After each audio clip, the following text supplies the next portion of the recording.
Olá, sejam bem-vindos ao Drops e hoje tem muitas novidades dos cinemas e do streaming, né, Caio? Com certeza, sempre as melhores dicas para você curtir o seu fim de semana. Então vamos logo para a primeira, Cá.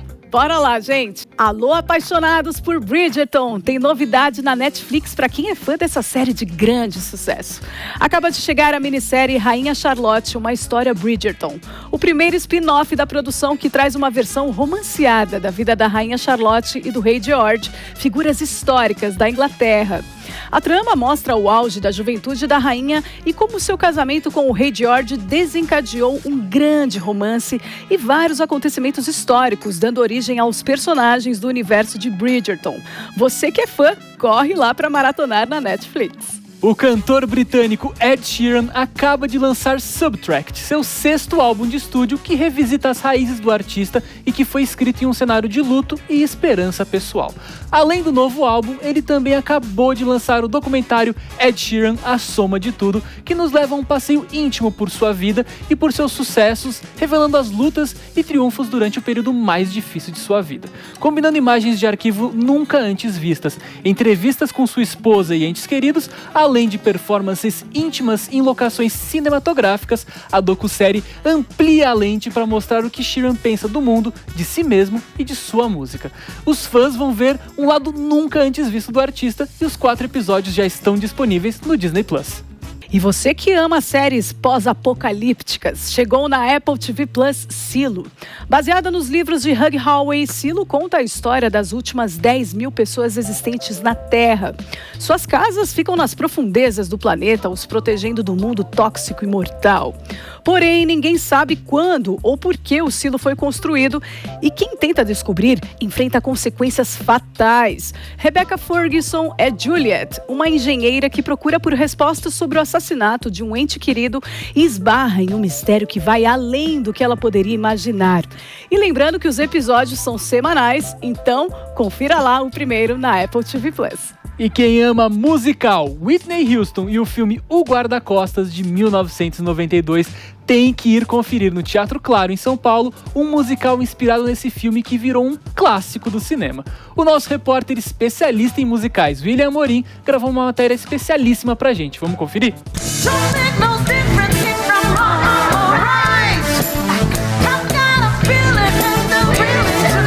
Uma estrela da música passa a receber ameaças misteriosas e um eficiente guarda-costas é contratado para proteger a artista.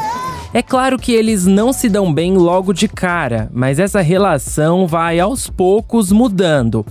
Você provavelmente conhece esse enredo, porque em 1992, Whitney Houston e Kevin Costner protagonizaram o filme de estrondoso sucesso que inspirou o musical O Guarda-Costas. Eu sempre falo que é realizar um sonho mesmo, porque e sem clichê, sabe? Porque é uma verdade. Eu sonhava com esse papel. Eu sempre quis fazer algo relacionado a esse papel. Primeiro, porque eu sou muito fã de Whitney. Cresci cantando Whitney e Michael Jackson. Era minha mira, minha escola. E de alguma forma eu achava que eu ia fazer alguma coisa relacionada a esse papel. Até minha mãe brincava falando, não, mas esse papel já está feito. Não tem como você fazer. E eu pensava, de alguma forma ele vai chegar para mim. Então eu acredito que eu me preparei a vida toda, cantando, dançando e interpretando, para que eu pudesse fazer ou esse papel ou algo parecido. A maioria das músicas foram mantidas na versão original em inglês. No entanto, algumas canções substituem diálogos e ajudam a contar essa história. E essas foram as que receberam uma cuidadosa tradução. No começo, a gente ficou meio assim, tentando entender se o público aceitaria, se o público gostaria disso. Porque a Whitney, ela tem muitos fãs, e os fãs que vêm querem ouvir a música original. Mas, depois que estreou, que a gente começou a entender a reação do público, uma das músicas que o público mais ama, mais aplaudem, é uma música em português, que é o meu dueto com a Thalita Cipriano. E a gente faz esse dueto em português. Eles amam e a gente ajuda a contar a história realmente, porque é a hora que as pessoas sabem que as duas estão apaixonadas pela mesma pessoa e é um duelo entre as duas. Meu passado me ensinou a percorrer meus próprios caminhos. Se ganhei ou se perdi. A adaptação teatral do Guarda-Costas estreou em Londres em 2012, poucos meses após a morte da cantora Whitney Houston. E um detalhe interessante é que o espetáculo está sendo montado no Brasil antes de chegar na Broadway e já está repetindo o sucesso de Grease e também de Ghost, outros 2 musicais que já passaram por São Paulo e também são inspirados em clássicos do cinema. Acho que eu não consigo nem ter a real dimensão do que é isso, né? Para mim, eu vim aqui para São Paulo fazer uma peça, né, de teatro musical e a gente ensaiou e agora está executando essa peça, assim, né? Eu sou novato no mundo dos musicais, né? Tô chegando agora, então tô começando a compreender como funciona mais esse mundo, assim, que para mim é um pouco distinto, assim. A minha raiz é mais do teatro não musical, né? Teatrão, teatro de prosa, né? Tem essa nomenclatura, então isso, teatro de prosa. Sou mais do teatro não musical, então agora estou começando a entender como é que funcionam esses meandros, assim, e como você disse, agora comecei a ver que isso é um big deal, digamos assim. Poxa, veio pro Brasil antes, a gente está fazendo antes da Broadway, assim, é muito legal saber que talvez um americano vai olhar o meu trabalho e pensar, tá aí uma referência para eu construir o meu guarda-costas. Então tá sendo uma experiência muito, muito bacana. Frank, o guarda-costas de Rachel, é o único personagem que não canta efetivamente no espetáculo. E esse diferencial foi o que possibilitou o ator Fabrício Gorziza entrar nesse universo dos musicais. O maior desafio para mim como ator fazer um musical é que ele acaba sendo um pouquinho mais rígido, digamos assim, porque tem as deixas da música, tem marcações de luz extremamente precisas, né? Então o espaço de criação ele fica, eu vou dizer limitado por me faltar uma palavra melhor, mas é isso, são balizas um pouquinho mais restritas do que aquelas que a gente tem no teatro, né? Que quando vê uma cena pode se tornar, enfim, você pode mudar texto, ela pode crescer e o diretor fala, legal, vamos manter isso aí, mas não. O Guarda-Costas está em cartaz no Teatro Claro, que fica no Shopping Vila Olímpia, aqui em São Paulo. Se você quiser ver de perto essa super produção, basta entrar no site que está aparecendo aí na sua tela para garantir os ingressos. Ou pode vir aqui, diretamente na bilheteria do teatro.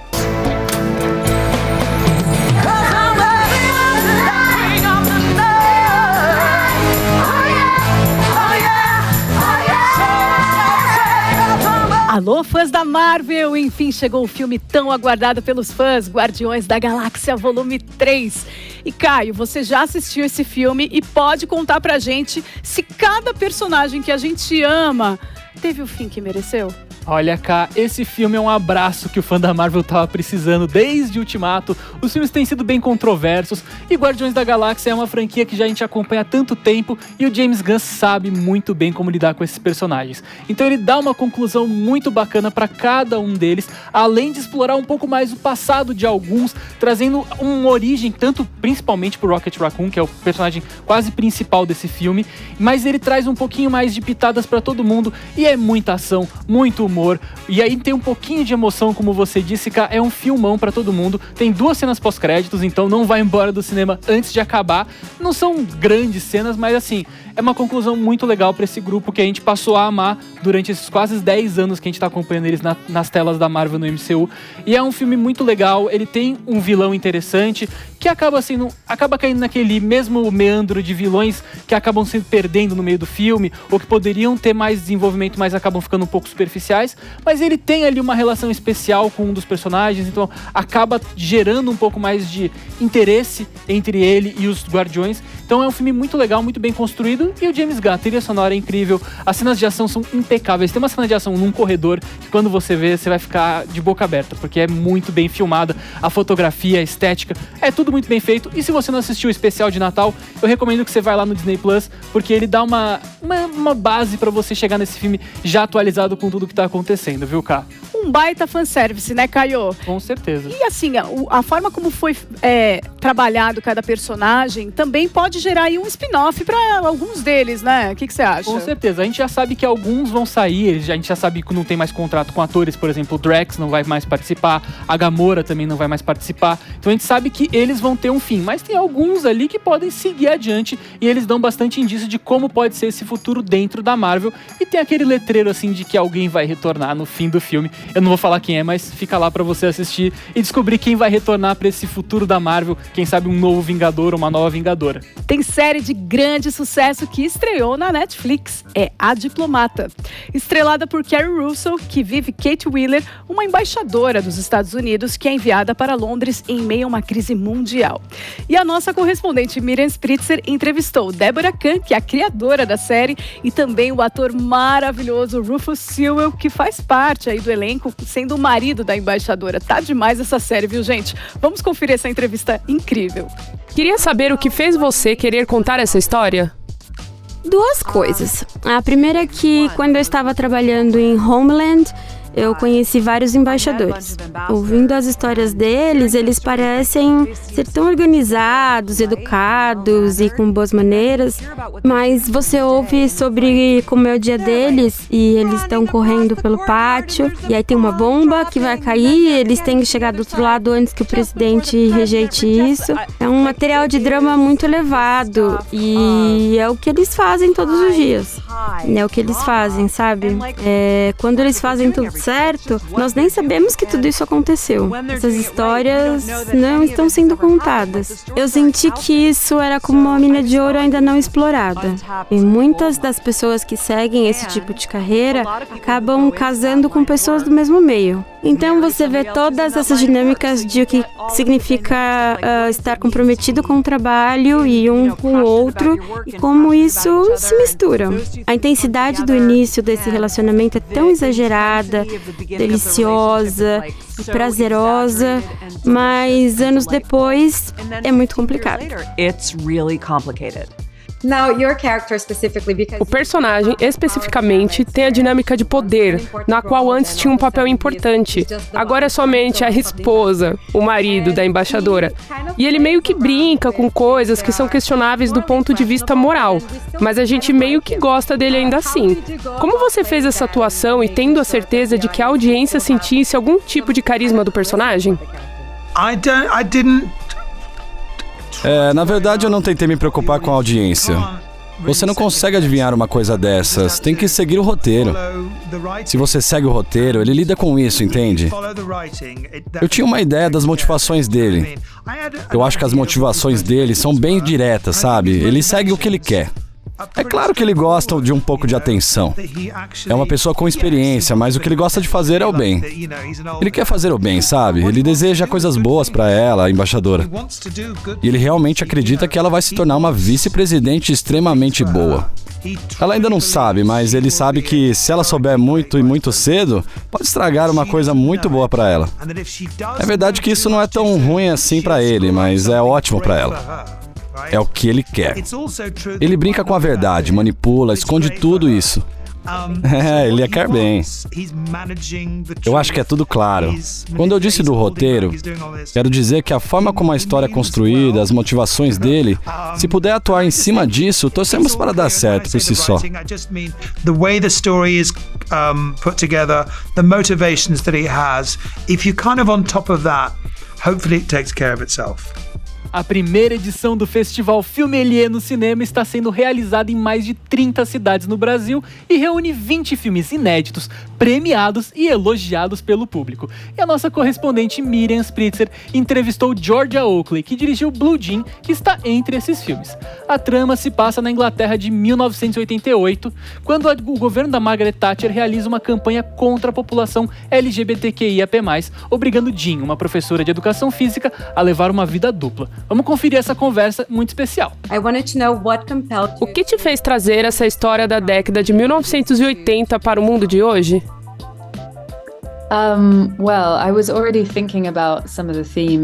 Bem, eu já estava pensando em algum dos temas do filme, como a homofobia internalizada e o que eu chamo de elemento performativo de si mesmo. A maneira como nos comportamos em casa, outra maneira com as nossas famílias e outra em nosso ambiente de trabalho. Eu conversei muito sobre isso com o meu produtor e, naquela época, li uma matéria de jornal sobre um dos eventos que aconteceram durante a Section 28.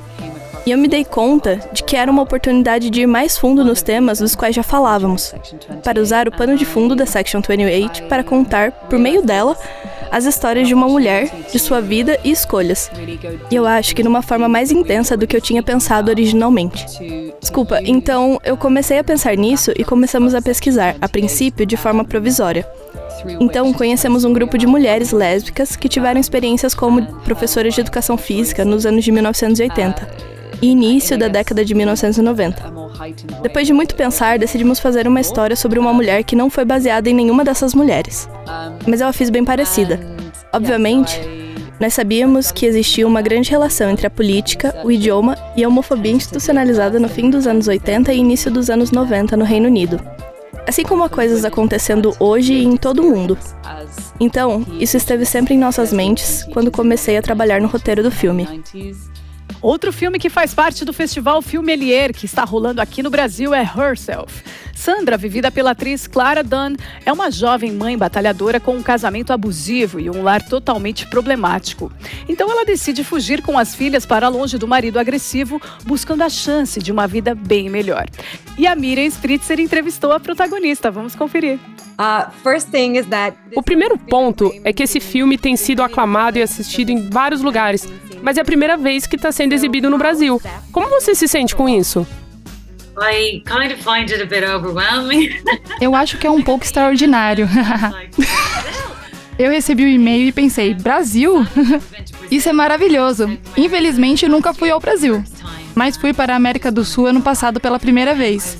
Eu quero muito voltar. Eu fiquei no Peru por um tempo e, basicamente, acho que esse era provavelmente o lugar mais distante que alcançamos com o filme, depois da Austrália. Então, estou me sentindo incrivelmente honrada.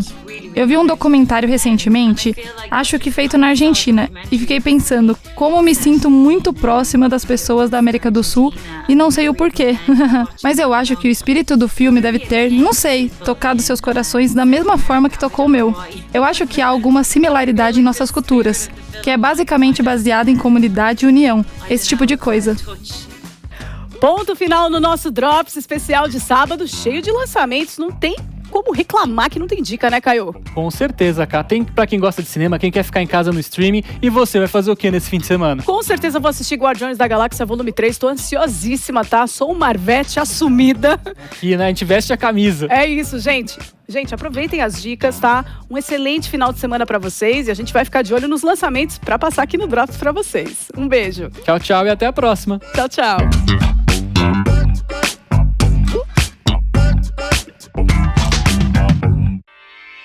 Realização Jovem Pan News.